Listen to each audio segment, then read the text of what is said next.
A narrativa de Lucas não está preocupada em dizer que Jesus faz milagres, apesar de ser um milagre maravilhoso e de mais uma vez ser uma demonstração do poder de Deus. Mas me parece que Lucas está preocupado em dizer a Teófilo uma outra coisa, que está por trás disso que aconteceu. Outro fato interessante é que Lucas não descreve que tipo de oração Jesus fez. Mateus, quando fala desse texto, diz que Jesus falou assim: vai aconteça segundo a fé de vocês. Pronto. Mas o Lucas nem isso colocou. Tipo, se a coisa mais importante para Lucas fosse mostrar para Teófilo o poder de Jesus, talvez ele teria escrito, então, ele teria gastado 1 ou 2 versos apenas para dizer: olha, Teófilo, veio um cara lá para ser curado e o rapaz estava doente à distância. Não importa quem é, isso não importa. Agora eu vou gastar tempo para te falar. Jesus levantou as suas 2 mãos e ele falou: eu vou soprar. Virou na direção da onde fica a casa dele, fica para lá, mandou todo mundo levantar a mão para lá e disse: vamos agora começar a profetizar a cura na vida dele, e eu vou soprar, tipo lobo mau, e eu vou soprar, e eu vou soprar, e eu vou soprar, e dali a pouco aquele rapaz levantou-se curado, e Jesus falou: vai alguém lá para ferir, e aí foi alguém lá correndo e viu e trouxe o relatório e fizeram uma festa. Lucas não fez isso. Jesus não fez isso. Nós fazemos isso. O texto diz que o foco desse momento foi outro.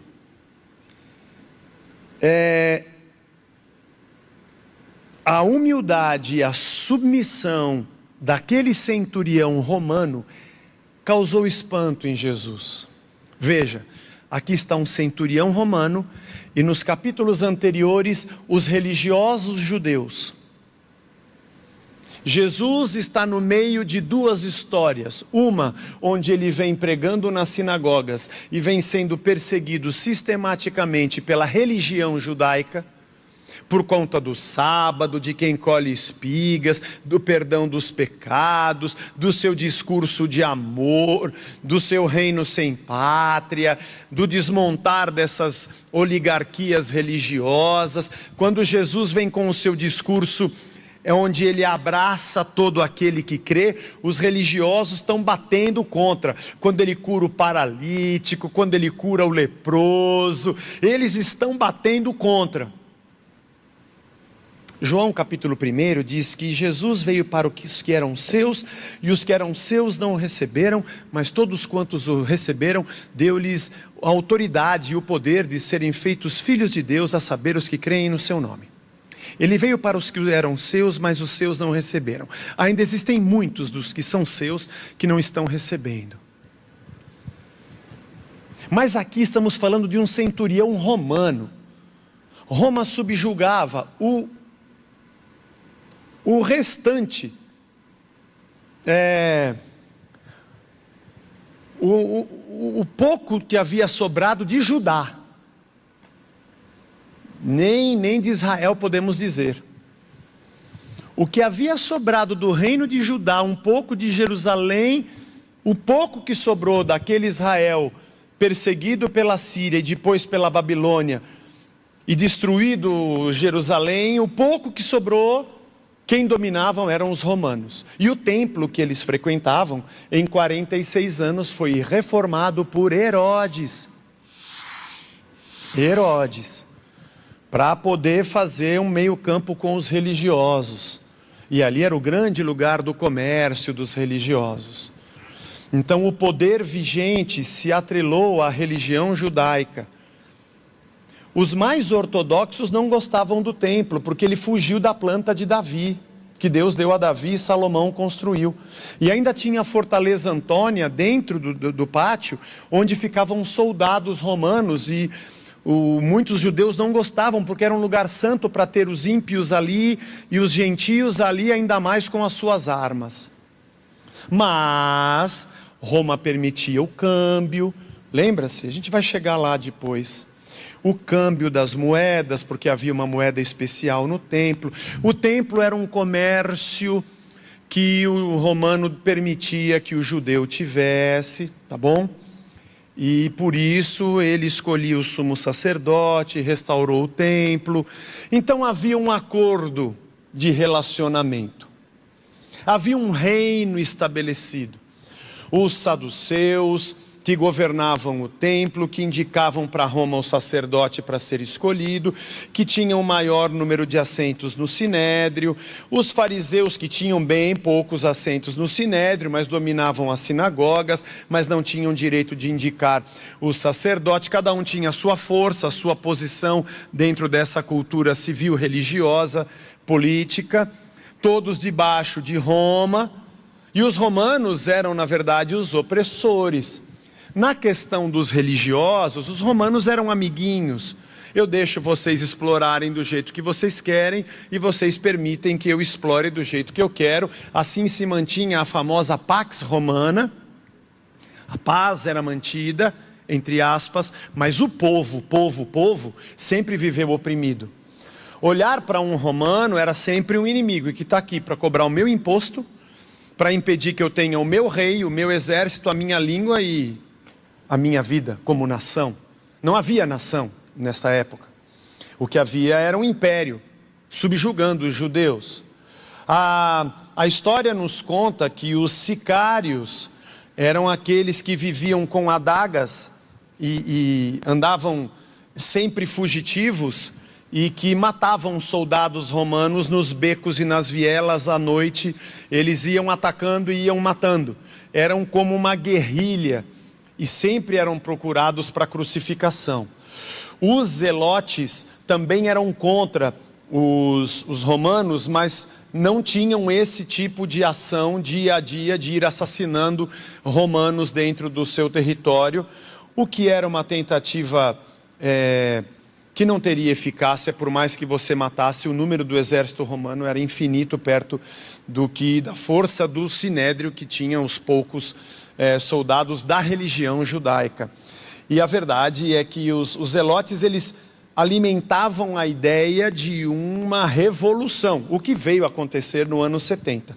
Mas você olhar para um romano, entendendo esse cenário, e olhar para um romano, e o romano ter uma fé no senhorio de Cristo maior do que tinham aqueles que temiam a Deus, isso faz com que Jesus diga: opa, eu não vi ainda fé como essa. E veja que interessante. Nós achamos que fé é acreditar. Eu acredito nas coisas. A gente acha que fé é acreditar que coisas possam acontecer. Eu acredito que isso vai acontecer, eu acredito que vai dar certo, acredito, mais um pouco, mais um pouquinho, Senhor, mais um pouco. Eu acredito, eu mentalizo, eu profetizo, eu tomo posse, eu recebo, eu falo aos quatro cantos da terra. Eu acredito. Já deu? Já deu, pronto, aconteceu. Como se a minha ligação com o milagre fosse essa relação carente psicótica, não sei como chamar isso, e Deus ficasse olhando o termômetro, vai mais um pouco que está chegando, e vai, profetiza, e Deus, vai, que eu, peraí que eu dei vontade de ir no banheiro, voltou o ponteiro, está voltando, não, já é rapidinho que eu estou apertado, aí ele volta, continua, vai, você comeu, era jejum, voltou um pouquinho, e nós ficássemos nessa guerra, e aí quando bate lá em cima, pronto, libera agora. É assim que nós acreditamos. Mas essa não era a fé do romano. A fé do romano tinha muito mais a ver com o seu respeito a Cristo, sua submissão, o reconhecimento da sua insignificância como pecador, sua humildade, sua simplicidade, enquanto os religiosos eram arrogantes e eles tinham um programa no YouTube e eles só gritavam, tanto que mesmo pela tela vinha o guspe dele na cara da gente. Esses eram os religiosos, e que toda hora estavam culpando e querendo indagar Jesus sobre suas atitudes, desse lado aqui. Mas desse aqui que tinha um romano, que seria óbvio se encontrássemos ali um opressor, ainda mais um centurião, que era um cara que comandava uma facção do exército. Esse cara se mostrou humilde. Ele era chefe de soldados. Foi isso que espantou Jesus. Porque a fé não é essa maquininha de acreditar para eu apertar um botão e Deus me dar um milagre. A fé tem muito mais a ver com a minha rendição, reconhecimento da minha insignificância diante da grandeza de Deus. E aqui estava um centurião que cria em Jesus Cristo e que estava de verdade humilde diante dele, mais do que o próprio povo de Israel. Olha que coisa interessante. Zé, onde está o reino de Deus? O que é o reino de Deus? O reino de Deus é qualquer lugar onde o rei reina, ponto. Eu estou aqui, o rei reina aqui. Os valores aqui são os valores do rei, são os valores do rei. Então o reino está aqui. É que eu tive que vir para cá, eu queria saber onde será que o reino de Deus está aqui? Bom, tem pessoas aqui submissas ao rei? Tem. Os valores do reino estão aqui? Estão. Então o reino está aqui. Encontrei uma pessoa, ela é temente ao rei? Sim. Os valores do rei reinam na vida dela? Sim. Ela reproduz esses valores do reino? Sim. Então o reino está nela. Fundamentalmente o reino é o lugar onde um rei reina. E existem lugares que aparentemente o reino não está. Não tem ninguém orando, não tem ninguém levantando a mão, não tem ninguém profetizando, nem lendo a Bíblia. Mas existem ali pessoas que a justiça que ele tem vontade, ele tem sede, é exatamente aquela que é do reino. Existem lugares e pessoas que o amor que ele anseia e quer ter é exatamente aquele que é do reino. Existem ambientes onde as relações, os princípios e os valores que as pessoas que ali estão buscam e querem viver, ainda que não conheçam a Cristo, são exatamente os valores do reino.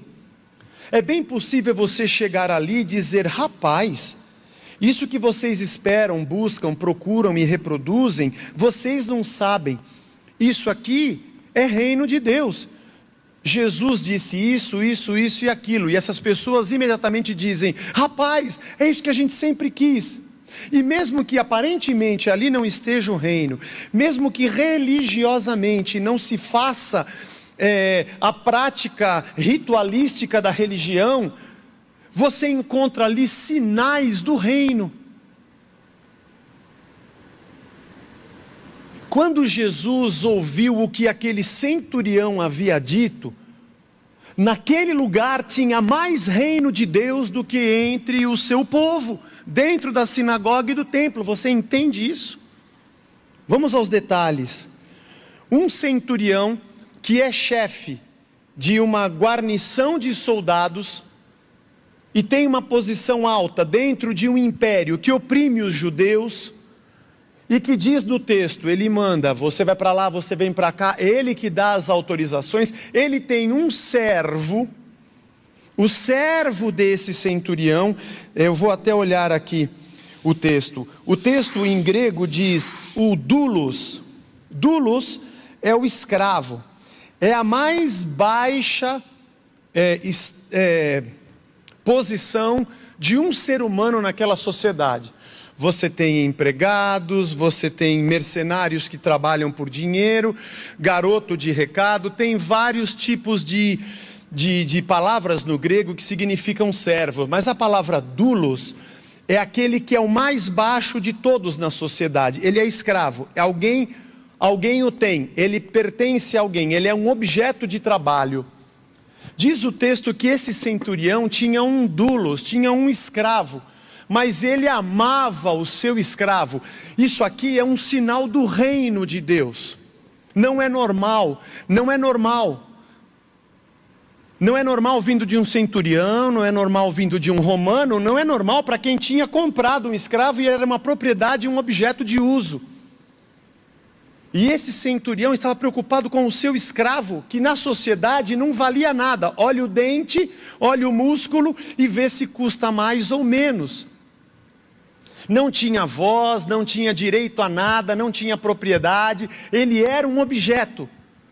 Mas ali tinha um centurião romano. Eu não estou falando de um judeu, eu não estou falando de um saduceu, eu não estou falando de um profeta nem de um sacerdote. Esse povo rejeitou a Cristo. Eu estou falando de um romano. Se isso aqui não é sinal do reino, eu te pergunto, o que é? O reino está com esses caras? O reino está dentro dessa religião? Só porque ele usa uma roupa evangélica e canta uma música gospel, mas suas práticas são completamente às avessas do reino? O reino está no centurião romano. Diz o texto que ele já tinha construído a sinagoga da cidade. Era um cara que buscava ser agradável a Deus. E quem foi conversar com Jesus, diz o texto, foram os anciãos. Os anciãos, aliás, a palavra no grego é presbíteros. Eles eram como que um conselho de sabedoria dentro da organização religiosa e social judaica. Aliás, o sinédrio era composto por anciãos. O presbitério da igreja, onde Paulo nos ensina nas suas epístolas, é uma imagem dos anciãos de Israel, os mais experientes. Os mais experientes amavam este romano que deveria ser símbolo da sua opressão. E este romano foi o cara que construiu a sinagoga. Apesar de que dentro da sinagoga existiam religiosos que rejeitavam a Cristo. Mas o romano entendia, na mente dele de romano, que eu vou ser agradável a Deus se eu construir a sinagoga. Aonde está o reino? Eu te pergunto, na casa do romano ou dentro da religião? A casa desse centurião romano é um sinal do reino de Deus. E os anciãos dizem, Jesus, ele é amigo do nosso povo. Isso é um sinal do reino. Isso é um sinal do reino.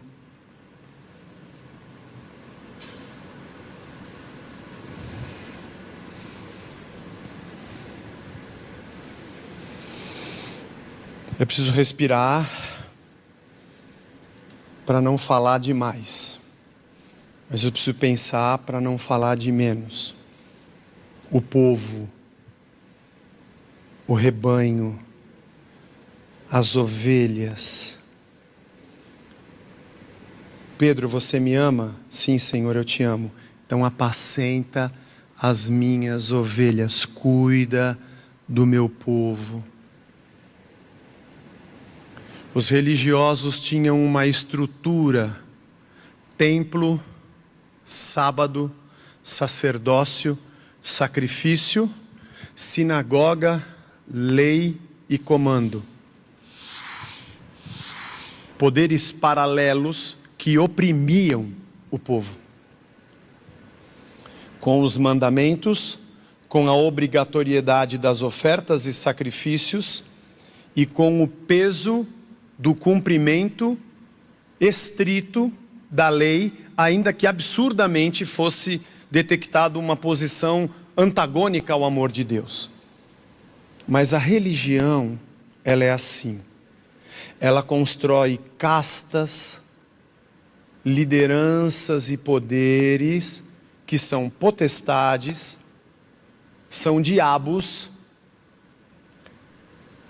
e que para quem está dentro dessa casta, o reino religioso é uma bênção, mas o povo é sempre oprimido. Essa casta religiosa indagou Jesus sobre a cura a um paralítico e a cura a um leproso, que com certeza carregavam maldição. Além de ser doente ou de lepra ou de uma paralisia, ainda eram preconceituados pela religião, pelo mal que sofriam.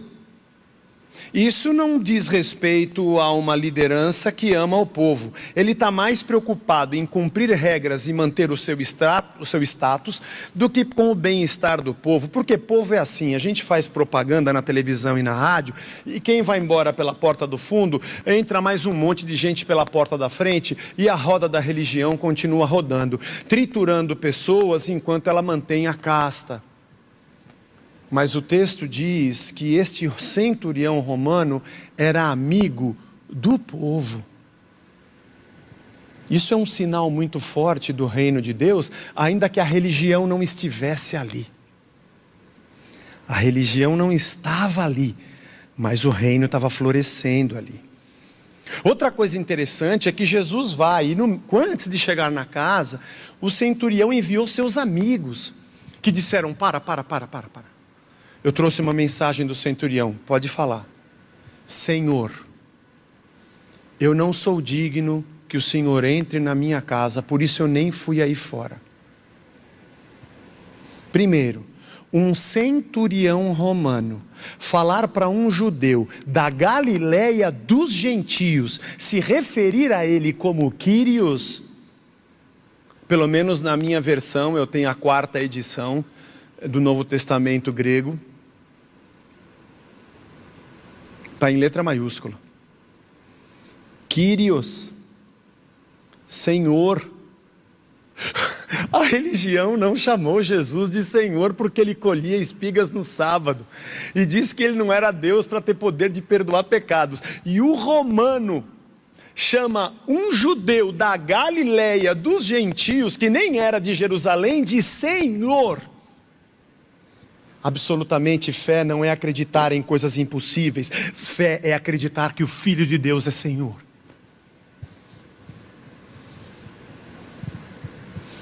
Se isso não é um sinal de que o reino de Deus está com o romano e não com os judeus, eu não sei o que é.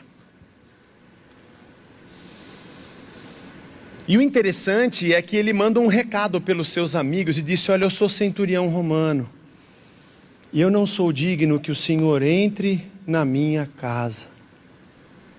O sentimento de que eu sou um pecador. Os religiosos se sentiam superiores a Cristo e podiam julgar a Jesus. Mas o romano se sentia submisso a Cristo e queria ser julgado por ele. Uma diferença, né? Onde será que estava o reino? No templo, nas sinagogas ou na casa do centurião romano? Que pedia pelo seu servo, né? Nem o seu filho, nem sua mulher.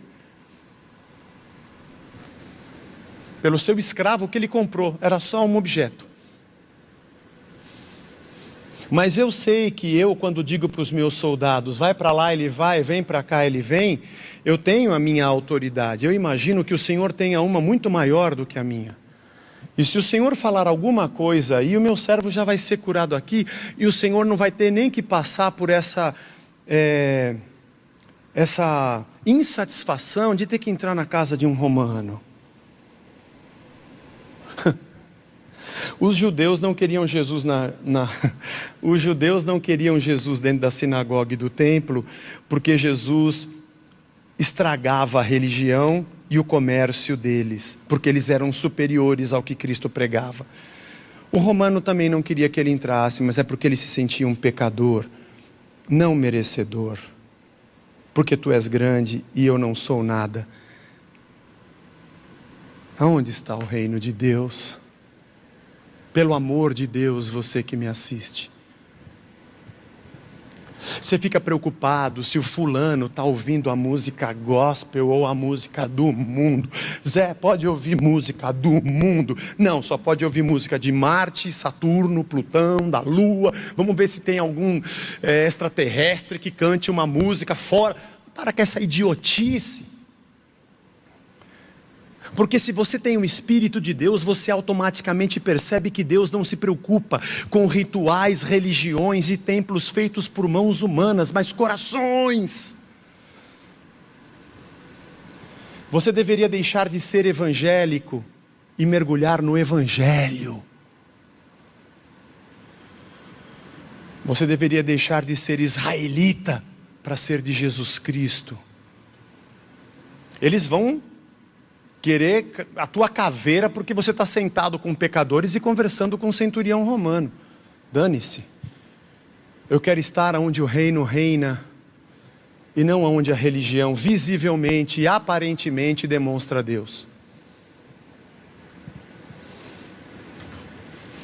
E o interessante é que quando Jesus chega,